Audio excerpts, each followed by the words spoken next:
नियमानुसार तुलसी की पूजा की जाती है, उस घर में माँ लक्ष्मी का वास हमेशा बना रहता है। तो इसलिए सुनते हैं तुलसी माता की संपूर्ण कथा।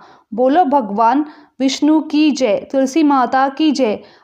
भागवत पुराण के अनुसार यह माता तुलसी की संपूर्ण कथा है। तुलसी से जुड़ी एक कथा बहुत प्रचलित है। श्रीमद् देवी भागवत पुराण में इनके अवतरण की दिव्य लीला कथा भी बनाई गई है। एक बार शिव ने अपने तेज को समुद्र में फेंक दिया था। उससे एक महातेजस्वी बालक ने जन्म लिया। यह बालक आगे चलकर जलंधर के नाम से पराक्रमी दैत्य राजा बना। इसकी राजधानी का नाम जलंधर नगरी था। दैत्यराज कालनेमी की कन्या वृंदा का विवाह जलंधर से हुआ। जलंधर महाराक्षस था।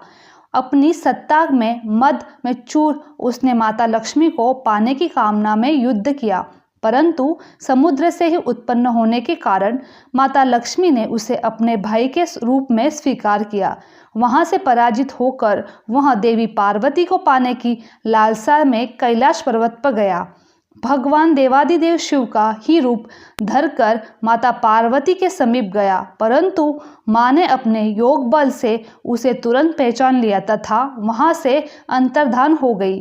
देवी पार्वती ने क्रोध में होकर सारा वृत्तांत भगवान विष्णु को सुनाया। जलंधर की पत्नी वृंदा अत्यंत प्रतिव्रता स्त्री थी। उसकी प्रतिव्रता धर्म की शक्ति से जलंधर न तो मारा जाता था और न ही पराजित होता था। इसीलिए जलंधर का नाश करने के लिए वृंदा के प्रतिव्रत धर्म को भंग करना बहुत जरूरी था। इसी कारण भगवान विष्णु ऋषि का वेश धारण कर वन में जा पहुँचे, जहाँ वृंदा अकेली भ्रमण कर रही थी। भगवान के साथ दो मायावी राक्षस भी थे, जिन्हें देखकर वृंदा भयभीत हो गई। ऋषि ने वृंदा के सामने पल में वो दोनों को भस्म कर दिया। उनकी शक्ति देखकर वृंदा ने कैलाश पर्वत पर महादेव के साथ युद्ध कर रहे अपने पति जलंधर के बारे में पूछा। ऋषि ने अपनी माया जाल से दो वानर प्रकट किए। एक वानर के हाथ में जलंधर का सिर था और दूसरे हाथ में धड़। अपने पति की यह दशा देखकर वृंदा मूर्छित होकर गिर पड़ी। होश में आने पर उन्होंने ऋषि रूपी भगवान से विनती की कि वह अपने पति को जीवित करे। भगवान ने अपनी माया से पुनः जलंधर का सिर धड़ से जोड़ दिया, परंतु स्वयं भी वहां उसी शरीर में प्रवेश कर गए। वृंदा को इस छल का जरा भी आभास न हुआ। जलंधर ने बने भगवान के साथ वृंदा प्रतिव्रता का व्यवहार करने लगी, जिससे उसका सतीत्व भंग हो गया। ऐसा होते ही वृंदा का पति जलंधर युद्ध में हार गया।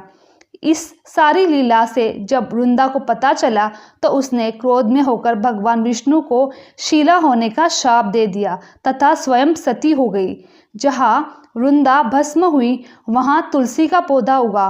भगवान विष्णु ने वृंदा से कहा, हे वृंदा, तुम अपने सतीत्व के कारण मुझे लक्ष्मी से भी अधिक प्रिय हो। अब तुम तुलसी के रूप में सदा मेरे साथ रहोगी। जो मनुष्य भी मेरे शालिग्राम रूप में साथ भगवान तुलसी का विवाह करेगा, उसे इस लोक और परलोक में विपुल यश प्राप्त होगा। जिस घर में तुलसी होगी वहाँ यम के दूत असमय नहीं जा सकते।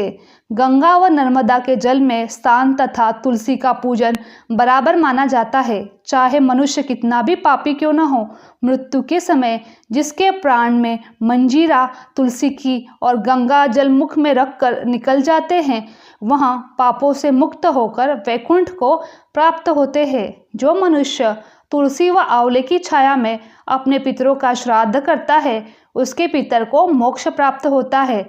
उसी दैत्य जलंधर की यह भूमि जलंधर नाम से विख्यात है। सती वृंदा का महिला मोहला कोट किशनचढ़ में स्थित है।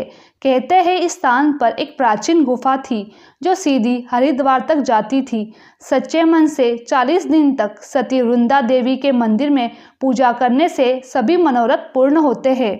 बोलो तुलसी मैया की जय।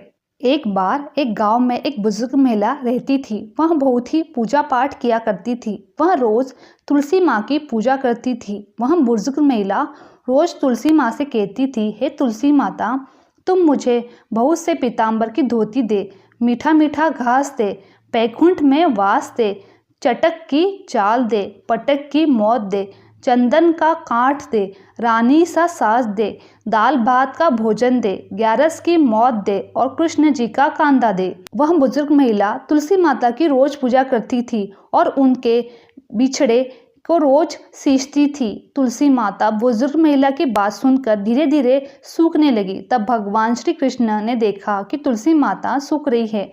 तभी एक दिन भगवान श्री कृष्ण तुलसी माता जी के पास प्रकट हो गए और भगवान श्री कृष्ण जी ने तुलसी माता से पूछा, तुम क्यों सूख रही हो? सभी महिलाएं तुम्हारी पूजा करती है, तुमको सींचती है, लेकिन फिर भी तुम सूखी जा रही हो, क्या कारण है इसका?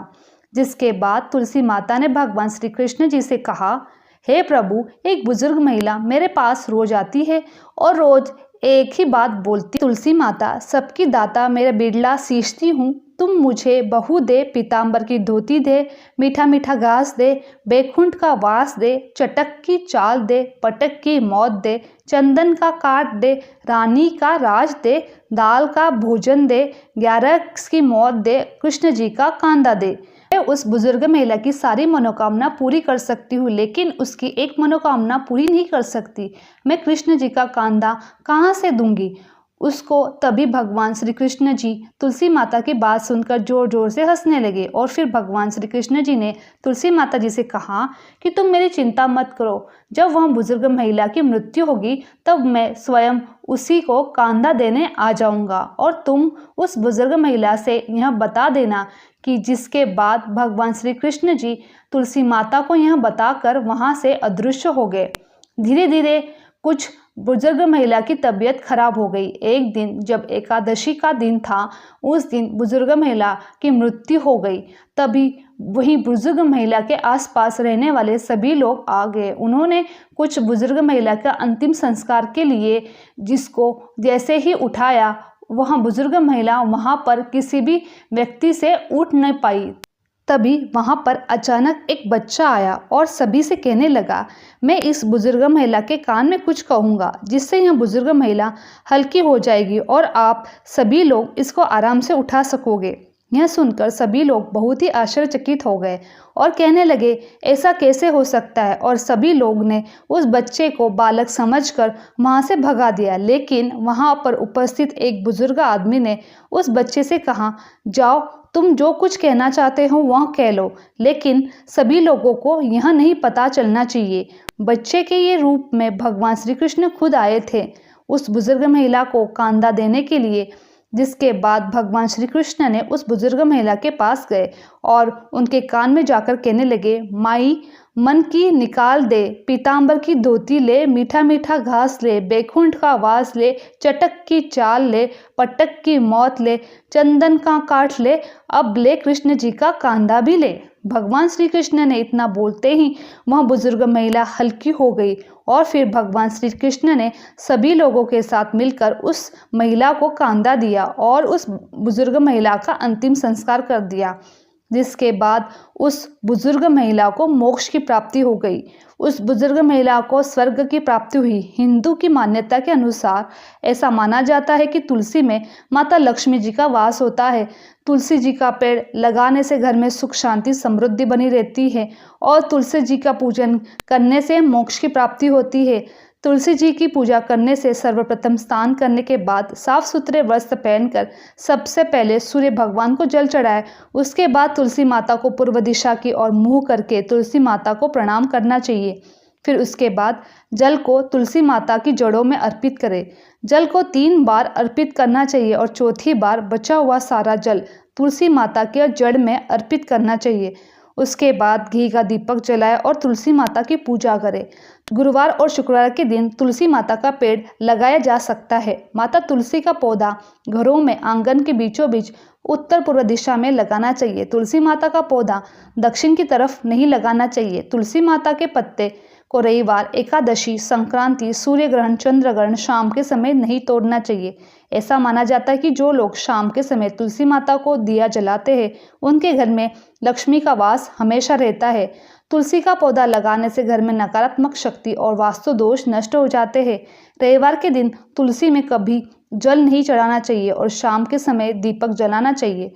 तुलसी के पौधों का स्पर्श नहीं करना चाहिए। अगर आपके घर में तुलसी का पौधा सूख गया है तो उस तुलसी के पौधों के जड़ से निकालकर उसे गंगा में प्रवाहित कर देना चाहिए। उसी जगह नई तुलसी का पेड़ लगाना चाहिए। तुलसी के पत्तों का कभी भी चबाकर नहीं खाना चाहिए, हमेशा उनको निगलकर खाया जाता है, क्योंकि तुलसी के पत्ते में पारा धातु नामक एक तत्व होता है जो हमारे दांतों के लिए हानिकारक होता है। तुलसी के पत्ते खाने से बहुत सारे रोग भी दूर होते हैं। शिव महापुराण के अनुसार पौराणिक समय में दैत्यों का राजा दंभ हुआ करता था। वह बहुत बड़ा विष्णु भक्त था। कई सालों तक उसके यहाँ संतान नहीं होने के कारण उसने शुक्राचार्य को अपना गुरु बनाकर उनसे श्री कृष्ण मंत्र प्राप्त किया था। यह मंत्र प्राप्त करने पर उसने पुष्कर सरोवर में घोर तपस्या की। भगवान विष्णु उसकी तपस्या से प्रसन्न हुए और उसे संतान प्राप्ति का वरदान दे दिया। भगवान विष्णु के वरदान से राजा दंभ के यहाँ एक पुत्र जन्म हुआ। इस पुत्र का नाम शंखचूड़ रखा गया। बड़ा होकर शंखचूड़ ने ब्रह्मा जी को प्रसन्न कर पुष्कर में घोर तपस्या की। उसकी तपस्या से प्रसन्न होकर ब्रह्मा जी ने उसे वरदान मांगने को कहा। तब शंखचूड़ ने वरदान मांगा कि वह हमेशा अमर रहे, कोई भी देवता उसे नहीं मार पाए। ब्रह्मा जी ने उसे यहाँ वरदान दे दिया और कहा कि वह जाकर धर्मध्वज की पुत्री तुलसी जो तपस्या कर रही है उससे विवाह कर ले। शंखचूड़ ने वैसा ही किया और तुलसी के साथ विवाह के बाद सुखपूर्वक रहने लगा। उसने अपने बल से देवता, असुर, दानवों, राक्षसों, गंधर्वों, नागों, किन्नरों, मनुष्य तथा त्रिलोक के सभी प्राणियों पर विजय प्राप्त कर लिया। वह भगवान श्री कृष्ण का परम भक्त था। शंखचूड़ के अत्याचार से सभी देवता परेशान होकर ब्रह्मा जी के पास गए और ब्रह्मा जी से उन्हें भगवान विष्णु के पास ले गए। भगवान विष्णु ने कहा कि शंखचूड़ की मृत्यु भगवान शिव के त्रिशूल से ही होगी, अंत आप उनके पास जाइए। भगवान शिव ने चित्ररथ नामक गण को अपना दूत बनाकर शंखचूड़ के पास भेजा। चित्ररथ ने शंखचूड़ को समझाया कि वह देवताओं को उनका राज्य लौटा दे, परंतु शंखचूड़ ने मना कर दिया। कहा कि वह महेश्वर से युद्ध करना चाहता है। भगवान शिव को जब यह बात पता चली तो वे युद्ध के लिए अपनी सेना लेकर निकल पड़े। इस तरह देवता दानवों में घमासान युद्ध हुआ, परंतु ब्रह्मा जी के वरदान के कारण शंखचूड़ को देवता नहीं हरा पाए। भगवान शिव ने शंखचूड़ को वध करने के लिए जैसे ही अपना त्रिशूल उठाया तभी आकाशवाणी हुई, जब तक शंखचूड़ के हाथ में श्री हरि का कवच है और उसकी पत्नी का सतीत्व अखंडित है तब तक इसका वध असंभव है। आकाशवाणी सुनकर भगवान विष्णु वृद्ध ब्राह्मण का रूप धारण कर शंखचूड़ के पास गए और उससे श्री हरि का कवच दान में मांग लिया। शंखचूड़ ने वह कवच बिना किसी संकोच के दान कर दिया। उसके बाद भगवान विष्णु शंखचूड़ का रूप धारण कर तुलसी माता के पास गए। शंखचूड़ रूपी भगवान विष्णु ने तुलसी के महल के द्वार पर जाकर अपनी विजय होने की सूचना दी। यह सुनकर तुलसी बहुत प्रसन्न हुई और प्रतिरूप में आए भगवान का पूजन किया और रमण किया। ऐसा करते ही तुलसी का सतीत्व खंडित हो गया। भगवान शिव ने युद्ध में अपने त्रिशूल से शंखचूड़ का वध कर दिया। तब तुलसी को पता चला कि उनके पति नहीं है बल्कि वो भगवान विष्णु है। क्रोध में आकर तुलसी ने कहा कि आपने छलपूर्वक मेरा धर्म भ्रष्ट किया है और मेरे पति को मार डाला। अंत में आपको शाप देती हूँ कि आप पाषाण होकर धरती पर रहे। तब भगवान विष्णु ने कहा, देवी तुम मेरे लिए भारतवर्ष में रहकर बहुत दिनों तक तपस्या कर चुकी हो। तुम्हारा यह शरीर नदी रूप में बदलकर गंडकी नामक नदी के रूप में प्रसिद्ध होगा। तुम पुष्पों में श्रेष्ठ तुलसी का वृक्ष बन जाओगी और सदा मेरे साथ रहोगी। तुम्हारे शाप को सत्य करने के लिए पाषाण या शालिग्राम बनकर मैं रहूँगा। गंडकी नदी के तट पर मेरा वास होगा। बोलो तुलसी माता की जय, भगवान विष्णु की जय। ओम नमो भगवते वासुदेवाय। मेरी ये वीडियो आप लोगों को अच्छी लगी तो चैनल को लाइक, शेयर और सब्सक्राइब करना ना भूलें। आप सभी का धन्यवाद।